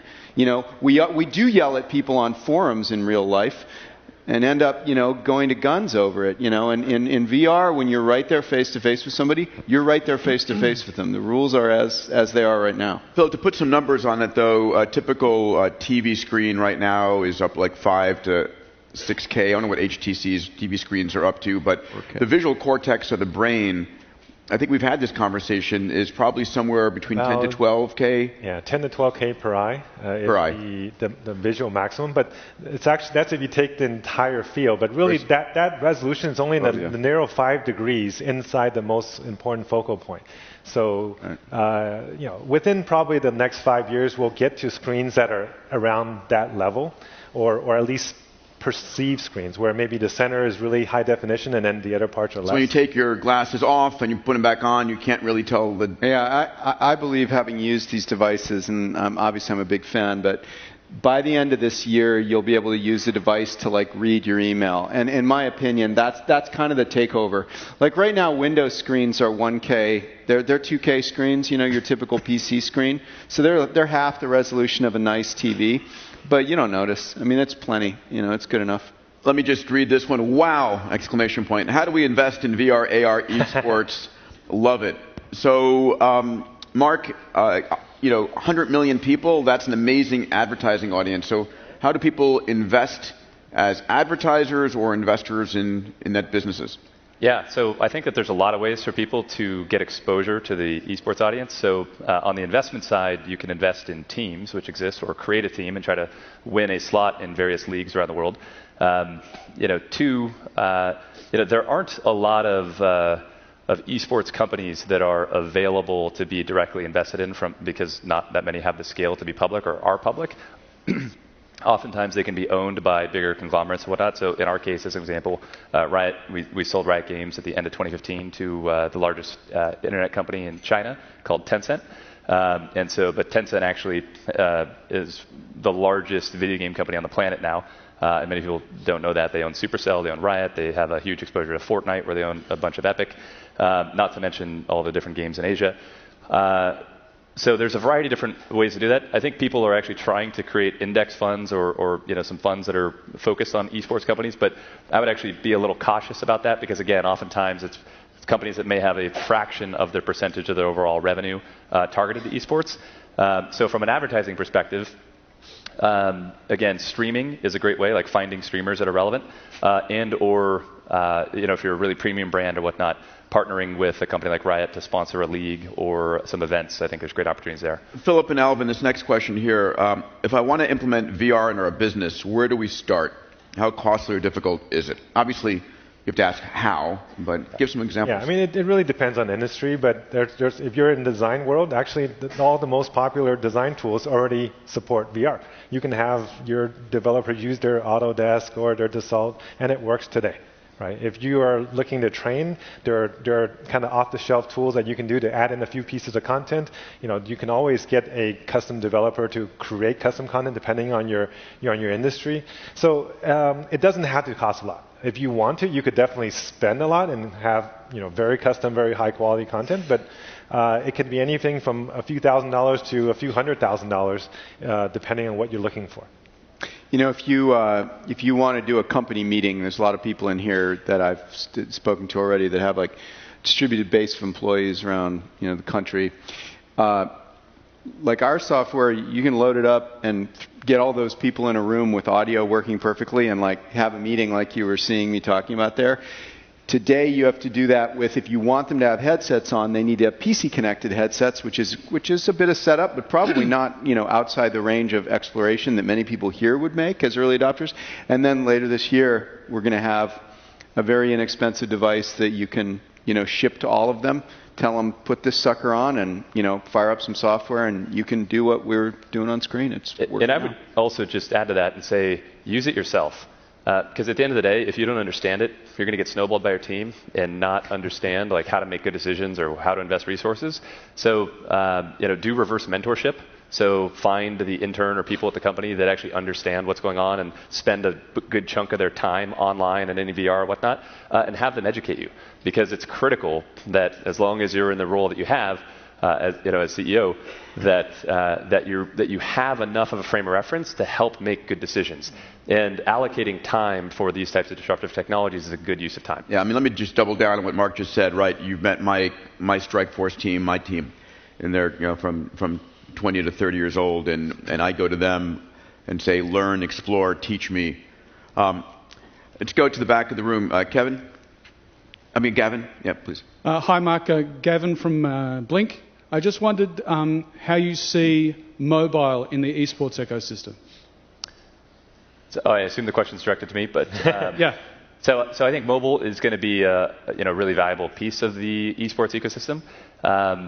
I am personally somewhat skeptical around mobile being the primary device for big esports games themselves. Like in the definition of esports being professional leagues that are viewed by significant audiences, but I think that it can add reach. I think it can, lots of people can go play. So as an example, if you're Fortnite and you can be on console and PC and on mobile, the precision that you're able to achieve on mobile is still not what you can do on console and or on PC, and so they typically will do the competitions with a PC or with a console. But it's an incredible device to augment the experience and or to do like fan interactive betting or like fun wagering or interactive streamers or sort of like a second screen advisor where you can get tips about different things to do because it can run an AI application that's connected to the game session and act like a HUD that's outside of the UI. So there's lots of different ways to use mobile, and obviously it's an incredibly important device, and Riot's a little behind the curve on mobile, but that will not be the case in the future. Thank you. Professor Smith. Babs. Hi, thanks. I think that's great advice about having your team experiment and then show you and all of that. I think that's a really great thing. I think we should do that. But I have a really personal question. So, and it's kind of for me, but I also one of the things I get concerned about is with kids is if they're online so much, you know, in whatever they're doing, you know, VR or gaming or whatever, they're not moving, you know, and brains are really wired to movement. The more that you move, the more your brains develop. Can you learn a sport on VR or AR and practice it so that when you go down to play ping pong with your ping pong maniacs at your company, you don't like look stupid? Or I can answer that, and I can tell you right now, the Major League Baseball uses our VR system to scout for their future players. They go to the various universities, have them take a bat with a tracker on it, and they have them try to hit the ball coming from a professional pitcher at 95 miles an hour. And if they can hit it, they're like, these guys can do it. And they know exactly the path that it takes. Manchester United, Manchester City uses our equipment to train their athletes and their soccer players and be able to kick and spin the ball and see how it actually, the physics of it. So no matter what sport you're looking at, there's ways to do it. And I can tell you that including, I talked about F1. The F1 drivers, you know, they're athletes on their own. And that's totally transferable between VR and the real sport. So, right. Yeah. So you could have an avatar, somebody like not a real person, and you could play ping pong with that person? Yeah. Yeah. In fact, we have sports. We have a little racket that we put a tracker on. You can play ping pong or tennis today, and it matches all the physics of a real match. So you can feel that. You can feel. Well, you can. It has a little vibration when you hit the ball, but definitely. The sound. Yeah, you can get the sound, and you can get the stroke and the path. That's cool. That's cool. And then you could play with somebody else. Yep. You can do multiplayer. Exactly. In fact, I think that's the future of esports, is a lot of connection between real sports and the virtual sports, where you know, like the boxer, you know, where Mayweather's actually boxing with gloves on that have trackers on it. Right. And you're learning all the skills. Me and Phil were talking off stage, and he also boxes. So we were saying how that's actually very, very transferable. Yeah, cool. Thank you very much. Just to add one quick thing to that. So I have kids that are 4 and 5 years old, you know, I think that managing their screen time, especially at an early age, is incredibly important. Because the brain needs boredom in order to then develop creativity and to go, and you know, I personally think it's incredibly important to be well-rounded. And kids are going to have plenty of time to they need to become digital natives, you know, but you can do that in such a way where they're still having a significant time allocation to other things and socialization. So in college, I probably played, my junior year in particular, 80 to 100 hours a week of EverQuest. That was way too much. Barely went to school. You clearly have become a failure as a result of that. Well, but that actually goes to the second side of this, which is certain games, think about them as having nutritional value. So this is a metaphor my partner came up with, Brandon Beck, amazing guy. Some games are junk food, you know, which there's not a lot of redeeming value. And some games actually have a significant amount of nutritional value. Minecraft, Civilization, you know, in League of Legends and games like that, you can learn sportsmanship and various other values. So surgeons who play 4 hours of real-time strategy games a week make 25% fewer errors in surgery. Wow. Gamers of League of Legends have more gray matter than non-gamers. And so that's, you know, the question you ask when you go for surgery to interview your surgeon is how many times you've done the surgery. Now I have to ask how much VR or how much gameplay do you play as well? Because it does train rapidly processing complex sets of information, and then you make rapid decisions. Like that's what you do in games. And so there is a positive brain impact, but it's just like anything, everything in moderation. Right. Yeah, there's this question that's related. How will gaming today help kids in their careers in the future? What skills will they be gaining that those not playing? So we hit on that. I just think the gaming and kids is an important element. I think about it a lot. Anything else you want to add on that front? Well, I think that the skills, the more plastic, the more editable you make these worlds, the more they challenge our creativity and our constructive nature. So, you know, getting bored, that's such a great thing. Getting bored, I so agree with that, you know, getting bored in real life drives you to do amazing things. And, you know, you should get bored in VR and then go into Minecraft and start building stuff. It's the same thing. I mean, this is not, it's better. Yep. Kevin. I'm in the property restoration industry. I'm sorry, can you speak up a little closer? Oh, sorry. I'm in the property restoration industry, and specifically we respond to buildings that get affected by damage, hurricane, fires, water damage, things of that nature. In our industry, at the core of it all, there's a fundamental problem with transparency and how claims get handled and mitigated in an efficient manner. And I think VR and AR could be a tool set that could really solve that problem. So my question is where are we at in terms of the technology where a first responder could get to a site in very short order, 3D map that real world, and then create a virtual environment where we can automate scope and facilitate the claim in a much more efficient manner. Sorry. Yeah, so actually, about a year ago at the last CES, not this recent one, we had a firefighter training system where you put on a full-body firefighter suit that's heated, and then you put a tracker on a hose, and they could train exactly what it would feel like. And when you put on the headset, then you're in any environment you want, and it's a way to get these firefighters to learn how to deal with the stress of being in any environment. I think it's going to take a little while before we actually have physical maps of every single unit of every apartment of every home so that they can go in and use it in real space. But to use it for training, it can be done today. Is there something that could, or is there technology coming soon that can map a space like this? Google had what was the app that was Tango? Out recently for mapping? Tango?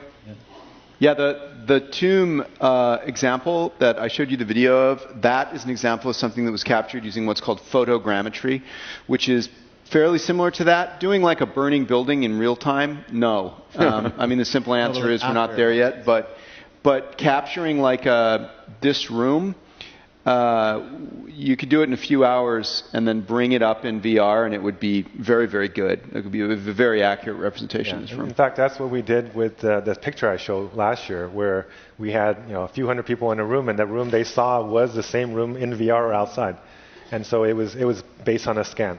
So it's fully doable. Howard. Yeah, hi. First, thank you. Very informative. A lot of the questions about the kids has been asked. I'm not sure if it's 100% answered when you're spending hundreds of millions of hours a year doing this. So it's a little concern with an addictive equipment. As far as desensitizing kids to violence and all these new things with gun shootings and things like that, do you think this is affecting that? And how do you fix that when your kids are shooting people and killing them all day? Can I expand on your question? So let's talk about something that is a difficult subject. But I think we need to address it here, which is kids and violence and sex in the virtual world, right? Those are both two subjects that, as the father of two young kids, it concerns me. And I'd love to get your guidance. Let's put the conversation. You've all got kids. What are your thoughts about both of those subjects? Who wants to go first? So sure, I'll jump in. So yes, I think that media exposure of any type, but in particular gaming, because of how interactive it is, right, can shape your brain significantly and or desensitize you to certain experiences, whether it's sexual or whether it's violence or whatnot. I do think that this is a really interesting societal level question, right? And say if you're China or whatnot, you're going to take the more heavy-handed approach of banning certain types of content or requiring people to be over a certain age. In say the United States, right, there may be games that have ESRB ratings, which are saying that, hey, unless you can't buy this game at retail unless you're a certain age, or online, there's COPA requirements and things like that saying that you can't play this unless you agree that you're some particular age. But obviously, a lot of people try to get around that, and kids that are motivated to go have great content experiences are motivated to circumvent those types of systems, which then goes to, in a free society, well, what's the role of a parent, right, in potentially helping to curb that, and or what can companies do to create parental controls to help empower you to get visibility and or to help shape that experience. But those are all levers that I think are important for us to make good decisions here.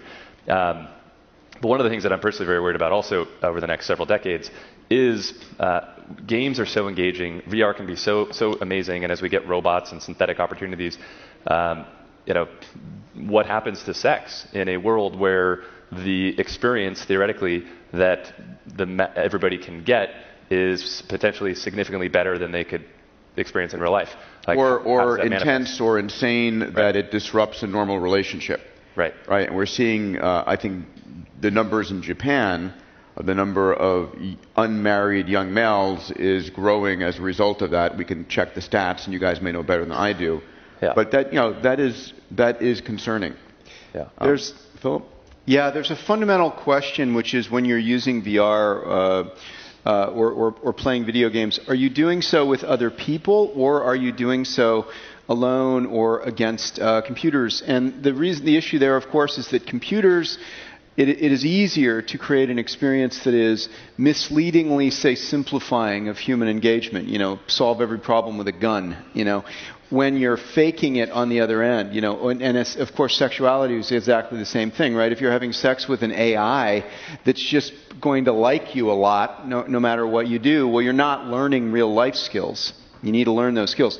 But VR can also obviously connect people at a great distance. So for example, if you have two people from very different cultures trying to negotiate each other into having sex in VR, that's actually probably a good learning experience, right? Because they're having to cross over and learn something about somebody that they wouldn't normally have had to deal with. And so I think you can see it both ways, but my top line observation is simply that the safest thing, and admittedly I'm a bit of a broken record because it's my work, but the safest thing to do is to make sure that we're surrounded by other people in these environments, whether it's playing games with them or giving lectures.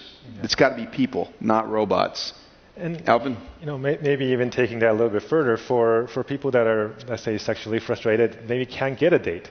It does solve certain needs that they have that helps them release, and it may not be a bad thing. Rather than doing something bad in the real world, they can release themselves in a virtual world. So, I mean, there is data, and one of you quoted it to me that shows reduced violence in cities as a reverse correlation to gameplay. Is that from you? Yeah. Right. Yeah. But I think there's also the other aspect that you flip it around, that VR has been called the empathy engine, right? And it allows you to actually to connect with people in a better way, people that are far away from you, different kinds of people. They use it for sexual harassment training, or they use it for police versus criminals, where they flip it around and they make the police become the criminal and then get harassed. And then afterwards they feel like, oh, maybe I shouldn't be so mean to these guys. The work in empathy that's coming in. Phil, you've done some incredible work in this area. Yeah, I am a big fan of VR. I developed a VR platform for medical specialists, specifically surgical specialists. And so my question is, knowing that I'm limited to what I can do based on the hardware, would you mind sharing, if it's possible, what the actual specs are and tech of coming up of what's going to be released, just maybe a little bit? I mean, I get it, the visor switching from AR to VR. I think that's probably out in the future a little bit, but I imagine that what you're coming out with now is full 6D, completely tether-free. But could you give me an idea of what we're talking about in terms of both resolution as well as point of view? Yeah, I mean, it's against our policy to talk about future products, but our current product is a 3K device, and it's fully tetherless, and it does have cameras that allows you to bring the real world in. In the next couple of years, you'll see kind of what we were describing in that one video, where it'll get even better. But if you look at Moore's law, essentially you're doubling in resolution, doubling in performance every year and a half. So you can kind of think about that type of a model. Thank you. All right, we have one last question. NK. Hi.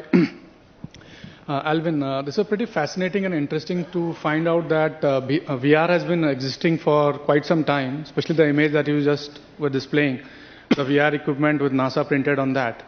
Right? And of course, as we speak, there has been a lot of technological advancements as we speak. So the question that comes to mind is, what are the top 3 factors, as per you, which are going to lead to mass-scale adoption of VR? So for example, is it cost of devices? Is it better quality of content? Is it better quality of platform or software, or something else that we are missing? I think right now a lot of people keep talking about, can we get the prices down? Can we get the resolution higher? I don't think those are the real blockers, right? In fact, if you think about the current price of these devices, actually it's cheaper than a lot of high-end flagship phones, right? And these flagship phones are selling 50, 100 million units a year. So it's not a price issue. I usually say it's a value issue. If I can say, I'm going to give you, by putting this headset, access to the best universities in the world, and you can talk to Nobel Prize professors and get a degree from Stanford and MIT, would you pay $1,000 for it? Yes, you would, probably.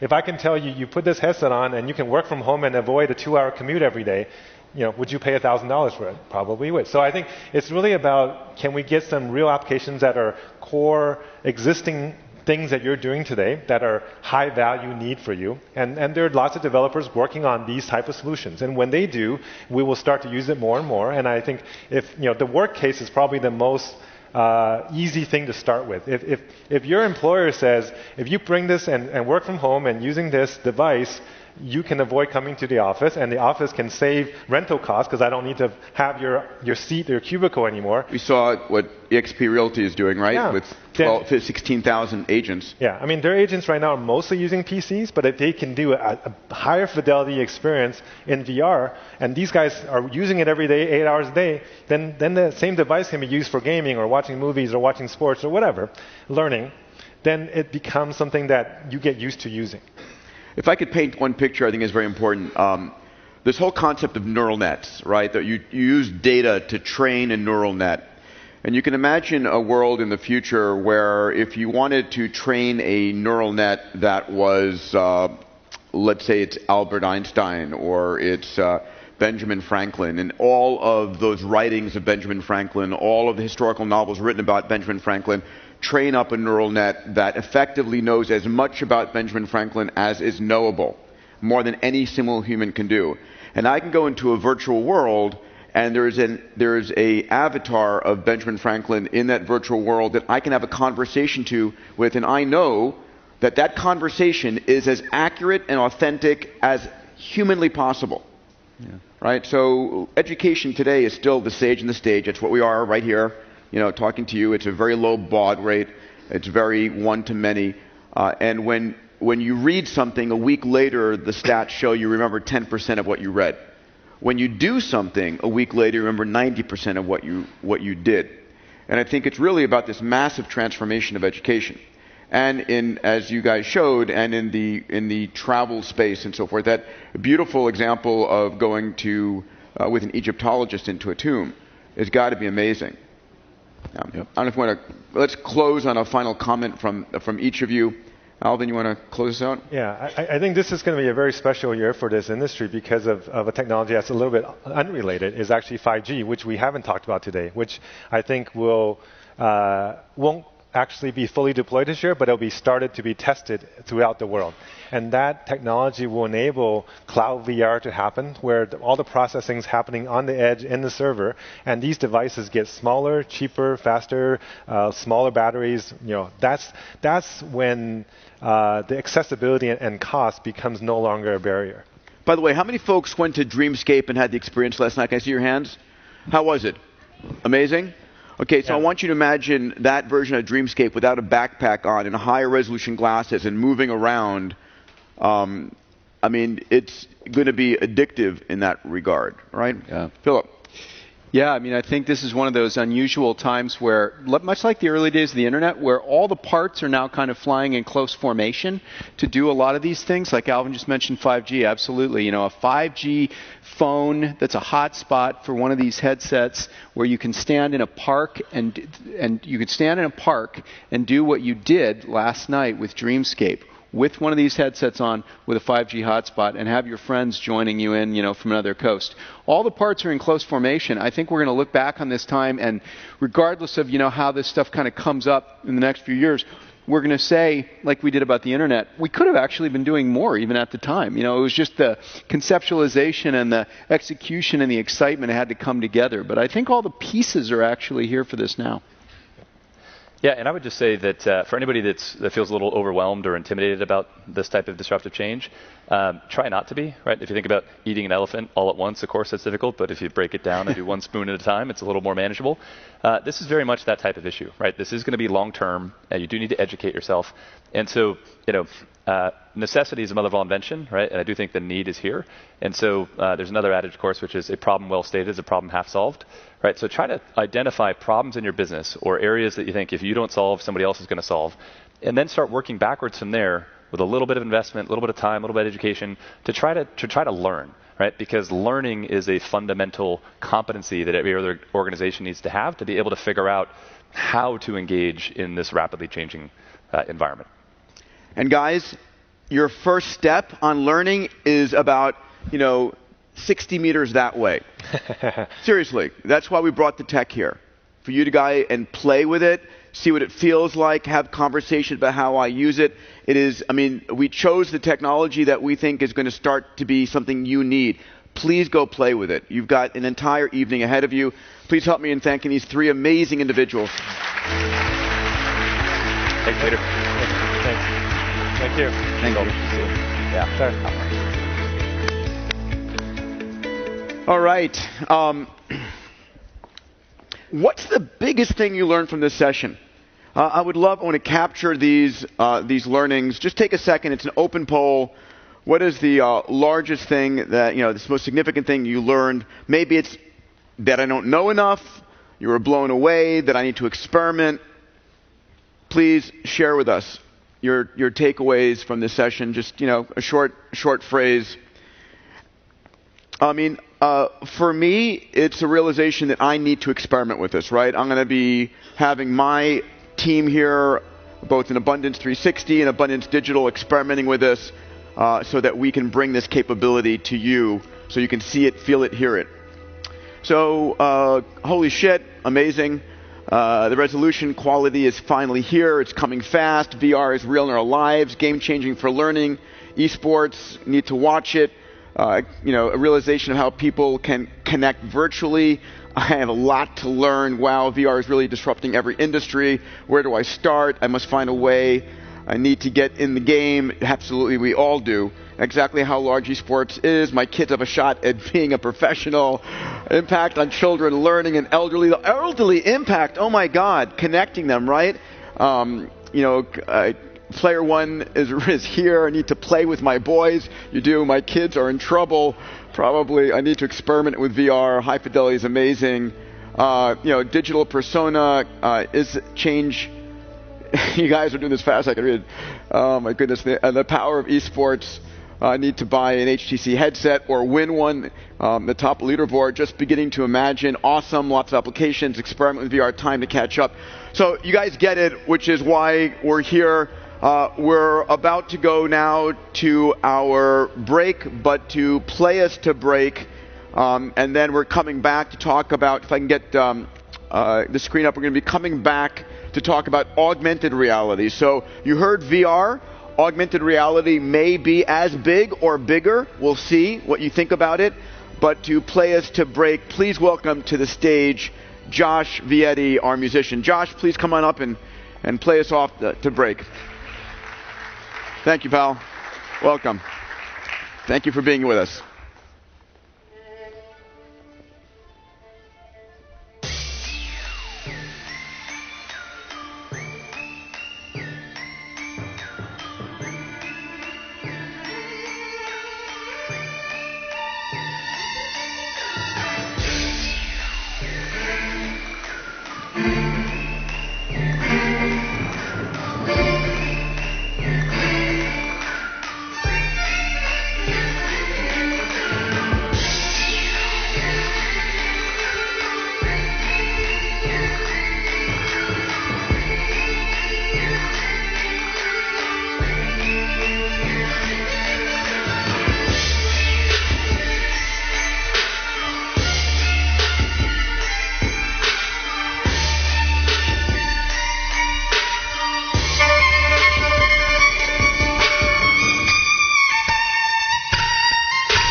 Awesome.